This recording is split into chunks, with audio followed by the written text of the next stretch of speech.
Hi all, I'm Manisha. So today my poem is about a girl.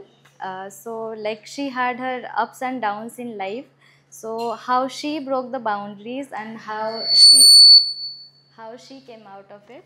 So it's in Hindi and like very simple Hindi. I hope everybody will follow.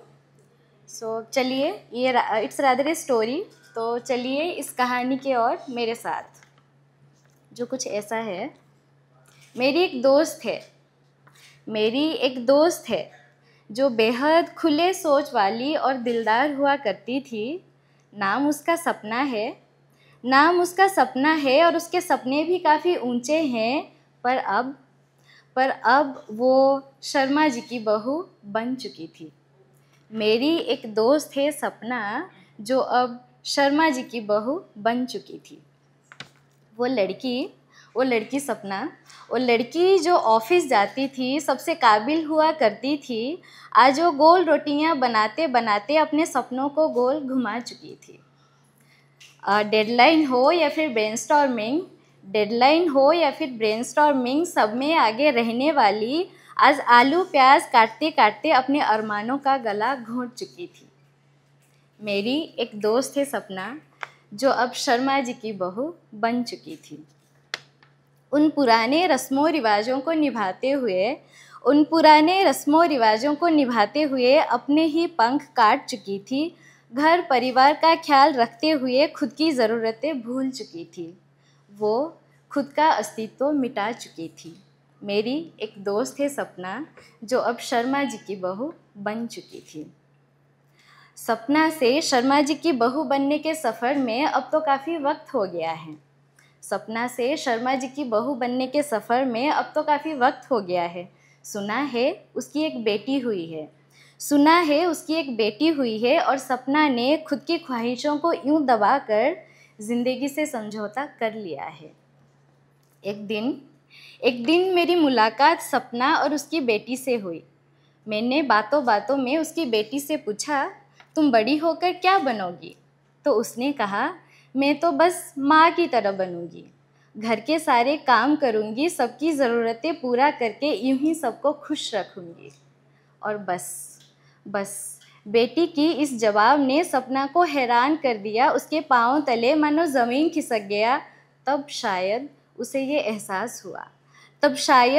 एहसास हुआ कि बेटी के नज़र में वो खुद एक मिसाल बन रही है, एक औरत को क्या करना चाहिए उसका पैगाम दे रही है। और इस सफ़र में जाने अनजाने में शायद वो अपनी बेटी को बिल्कुल अपने जैसा बना रही है। जो आज तक हम सपना को समझा ना सके, आज उसकी बेटी ने समझा दिया। मानो कोई सपना के कानों में चीख कर बोल दिया कि अपने वजूद को फिर से ज़िंदा कर ले, दूसरों के लगाए हुए दायरे से खुद को आज़ाद कर ले। ये छोटी सी ज़िंदगी किसी के लिए कुर्बानी की नहीं, इसे बस खुद के ही नाम कर ले। उस दिन उस एहसास ने उसके रूह को हिला दिया। उसने खुद को आज़ाद करने का ठान ही लिया। चारों ओर जो रस्मों रिवाजों के दीवार थे उन्हें तोड़ दिया। फिर सारे बेबसी के पैमाने यूं ही हट गए और एक नए सफ़र का सिलसिला शुरू हुआ।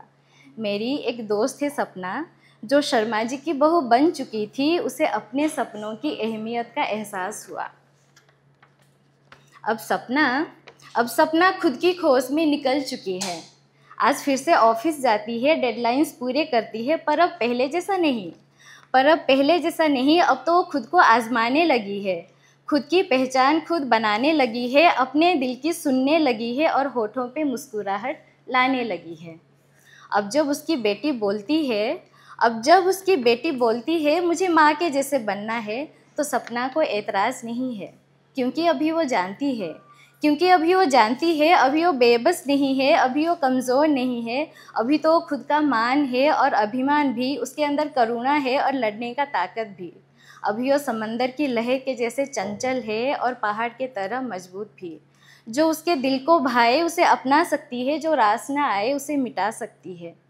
मेरी एक दोस्त है सपना जो शर्मा जी की बहू तो बन चुकी है, पर अपने सपनों को पूरा कर रही है और खुद की मर्ज़ी से ज़िंदगी जी रही है। उसकी मंजिल कहाँ है ये तो मुकद्दर पे छोड़ दिया है, पर खुद का सफ़र अब उसने खुद ही तय कर लिया है।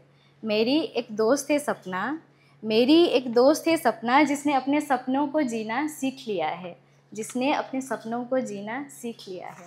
धन्यवाद।